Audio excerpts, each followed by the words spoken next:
Hey everybody, it's Emily, the Crazy Worm Lady. I'm here today with the outdoor bin. We can no longer call it the overwintering bin because it is 80 degrees out today and it is at least 70 degrees in the bin here.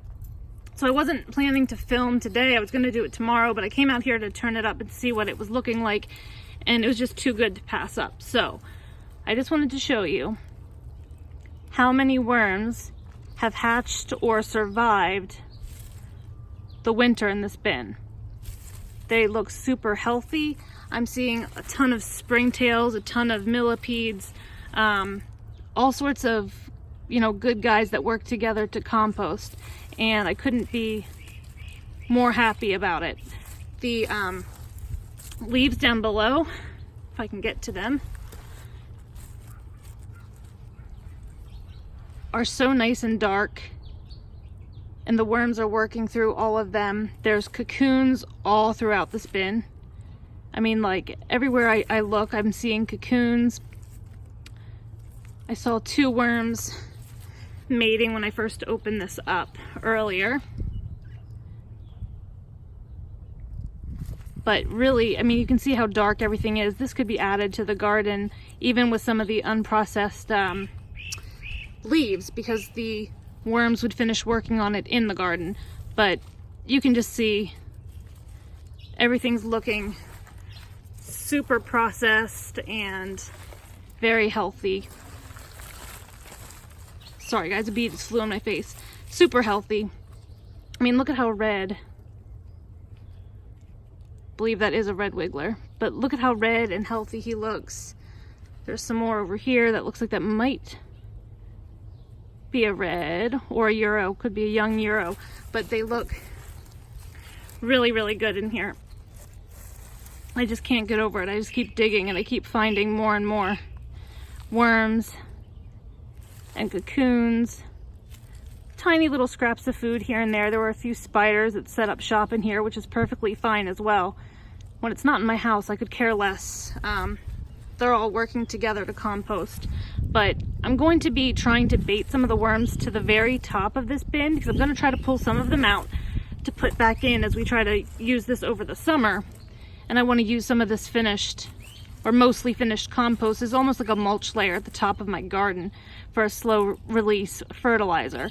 So what I've done is I've pulled a lot of the larger pieces of bedding, these cardboard pieces especially, up here to the top. And I've got a ton of food. Again, this is outside and it's a large bin, so it can handle the food and I don't have to worry too much about anything getting anaerobic or anything like that. So I've got a ton of food from some friends at work, lots of banana peels. I've got more banana peels. You know how much worms love bananas. This is going to be fun for them for sure. Looks like some avocado pieces. I'm not entirely sure. I didn't really ask what they were giving me. I just happily took it. And got another bag of food here. This has got to be well over 5 or 6 pounds of food for sure.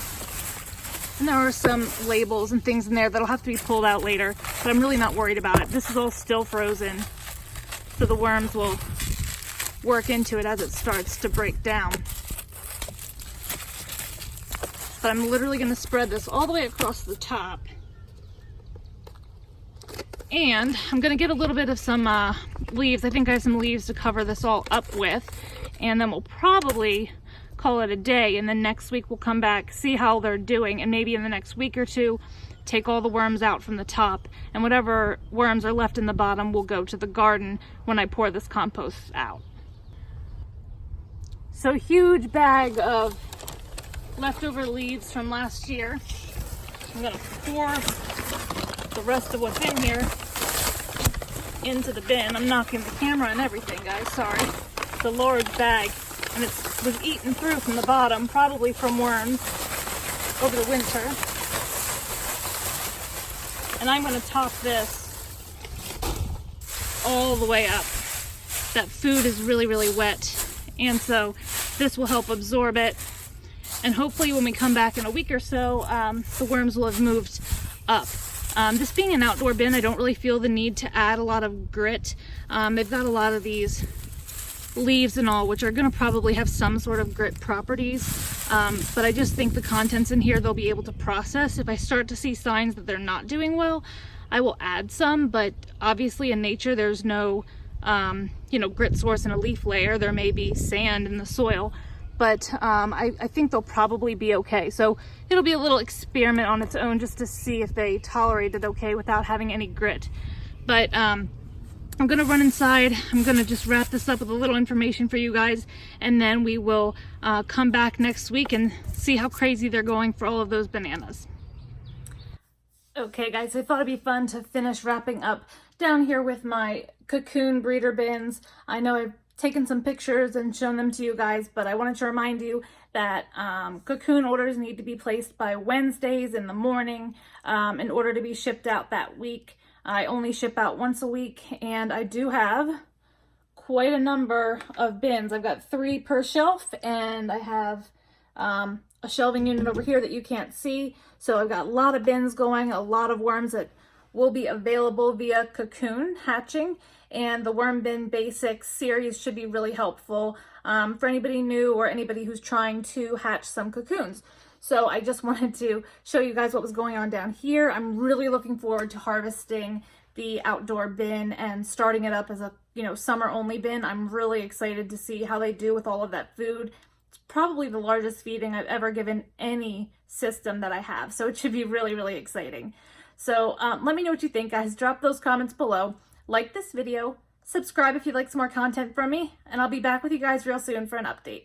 I hope you have a great day. And for a little bonus, if you stuck around to the end, this is what the inside of one of my breeder bins looks like. These are some African night crawlers. They're going to town, laying us some cocoons. So I just thought I'd give you guys a peek at that. Have a great day.